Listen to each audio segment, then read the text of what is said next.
తిరుమలలో వసతి గదుల దళారులపై టీటీడీ ఉక్కుపాదం మోపింది. తరచూ వసతి గదులు పొందుతున్న దళారులపై టీటీడీ ఫోకస్ పెట్టింది. నెల రోజుల వ్యవధిలో ఇద్దరు దళారులు వివిధ ఆధార్ కార్డుల ద్వారా 45 రూములను పొందినట్లు ప్రాథమిక విచారణలో తేలింది. ఆధార్ కార్డులు మార్ఫింగ్ చేస్తున్నారా లేక వీరికి ఎవరైనా సహకరిస్తున్నారా అన్న దానిపై విచారణ జరుగుతోంది. 2 రోజుల వ్యవధిలో 3 దళారీలను అదుపులోకి తీసుకున్నారు. ఈ దళారీ వ్యవస్థపై సమగ్ర దర్యాప్తు చేపడతామని టీటీడీ విజిలెన్స్ అధికారులు, పోలీసులు తెలిపారు.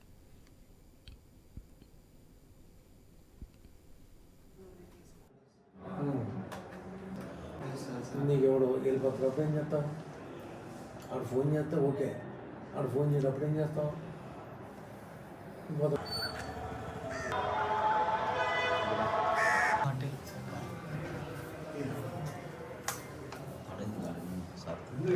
బ్రహ్మచారి సార్. ఎవరు? పోలంపల్లి. పోలంపల్లి అంటే ఎక్కడ? కృష్ణా జిల్లా ఉత్సవం మండలం సార్. పోలంపల్లి. అవును సార్. ఏంటంటే బంగారం పని చేసుకోండి. మటన్ పని చేస్తాం. తిరుమలలో వసతి గదుల దళారులపై టీటీడీ ఉక్కుపాదం మోపింది. తరచూ వసతి గదులు పొందుతున్న దళారులపై టీటీడీ ఫోకస్ పెట్టింది. నెల రోజుల వ్యవధిలో ఇద్దరు దళారులు వివిధ ఆధార్ కార్డుల ద్వారా 45 రూములను పొందినట్లు ప్రాథమిక విచారణలో తేలింది. ఆధార్ కార్డులు మార్ఫింగ్ చేస్తున్నారా లేక వీరికి ఎవరైనా సహకరిస్తున్నారా అన్న దానిపై విచారణ జరుగుతోంది. 2 రోజుల వ్యవధిలో 3 దళారీలను అదుపులోకి తీసుకున్నారు. ఈ దళారీ వ్యవస్థపై సమగ్ర దర్యాప్తు చేపడతామని టీటీడీ విజిలెన్స్ అధికారులు, పోలీసులు తెలిపారు.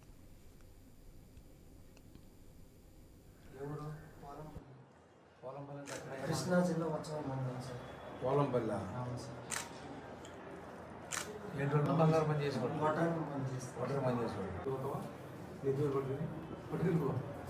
నైట్ 10 గంటలకు ఎవరికైనా నీకు ఏ రోజు ఇప్పుడు ఎన్ని రోజులు తీసుకున్నావు? తిరుమలలో వసతి గదుల దళారులపై టీటీడీ ఉక్కుపాదం మోపింది. తరచూ వసతి గదులు పొందుతున్న దళారులపై టీటీడీ ఫోకస్ పెట్టింది. నెల రోజుల వ్యవధిలో ఇద్దరు దళారులు వివిధ ఆధార్ కార్డుల ద్వారా 45 రూములను పొందినట్లు ప్రాథమిక విచారణలో తేలింది. ఆధార్ కార్డులు మార్ఫింగ్ చేస్తున్నారా లేక వీరికి ఎవరైనా సహకరిస్తున్నారా అన్న కోణంలో విచారణ జరుగుతోంది. 2 రోజుల వ్యవధిలో 3 దళారీలను అదుపులోకి తీసుకున్నారు. ఈ దళారీ వ్యవస్థపై సమగ్ర దర్యాప్తు చేపడతామని టీటీడీ విజిలెన్స్ అధికారులు, పోలీసులు తెలిపారు. ఇక తిరుమల తిరుపతి దేవస్థానంలో దళారీ వ్యవస్థ అక్రమాలకు సంబంధించి మరింత సమాచారం మా తిరుపతి ప్రతినిధి వర్మ ఫోన్ లైన్ అందిస్తారు. ఎస్ వర్మ. పవన్, ఏపీలో కూటమి ప్రభుత్వం అధికారంలోకి రాగానే టీటీడీ పైన ముఖ్యమంత్రి చంద్రబాబు ప్రత్యేక దృష్టి సారించారు. ఇప్పటికే స్పష్టమైన ఆదేశాలు కూడా జారీ చేశారు. అవకతవకలు జరగకుండా పవిత్రంగా తిరుమల వ్యవహారాలు జరగాలంటూ కూడా ఆయన చేసిన ఆదేశాల మేరకు అధికారులు కూడా చర్యలు కూడా ప్రారంభించారు. ఇప్పటికే టీటీడీ ఈవో ఈ మేరకు స్పష్టంగా కింది స్థాయి సిబ్బందికి ఆదేశాలు జారీ చేశారు. అలాగే మరోవైపు విజిలెన్స్ ఎంక్వైరీ కూడా టీటీడీలో జరుగుతోంది. ఇందులో భాగంగానే గత 2 రోజుల వ్యవధిలో 3 దళారీలు టీటీడీ విజిలెన్స్ కు పట్టుబడిన పరిస్థితి ఉంది. అలాగే నిన్ననే 2 దళారులను కూడా పోలీసులు అదుపులో తీసుకొని విచారిస్తున్న పరిస్థితి అయితే ఉంది. నాగ బ్రహ్మచారి అలాగే కేఈ వెంకటేశ్వరరావుగా 2 దళారులను కూడా గుర్తించడం జరిగింది. సాధారణంగా తిరుమలలో సిఆర్ఓ ఆఫీస్ నుంచి గదులు భక్తులు తీసుకుంటూ ఉంటారు.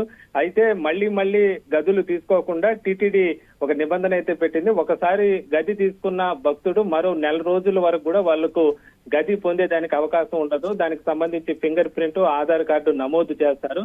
అయితే దీంతో దళారులు తెలివిగా వేరు ఆధార్ కార్డులను సేకరించి ఆ ఆధార్ కార్డుల ద్వారా రూములు పొందుతున్నారు.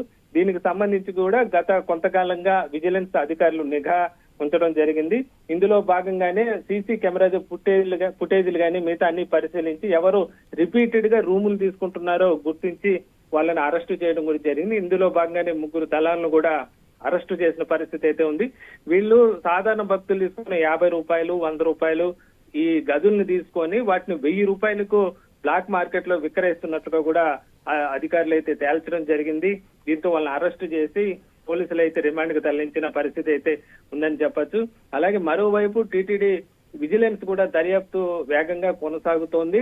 ఇప్పటికే గత 5 ఏళ్ల వైసీపీ ప్రభుత్వ హయాంలో ప్రజాప్రతినిధులు, మంత్రులు రోజుకు ఎంతమంది వాళ్ళు టికెట్లు తమ సిఫార్సు లెటర్ల ద్వారా కేటాయించారు, నిబంధనల కన్నా ఎక్కువగా కేటాయించారా అన్న దానిపైన కోణంలో విచారణ చేస్తున్నారు. ప్రస్తుతం ఈ రోజు కూడా తిరుమలలో సూపరింటెండెంట్లను కూడా పోలీసులు ప్రస్తుతం అయితే ఏదైతే విజిలెన్స్ సిబ్బంది వాళ్ళను ఎంక్వైరీ చేస్తున్న పరిస్థితి అయితే ఉంది.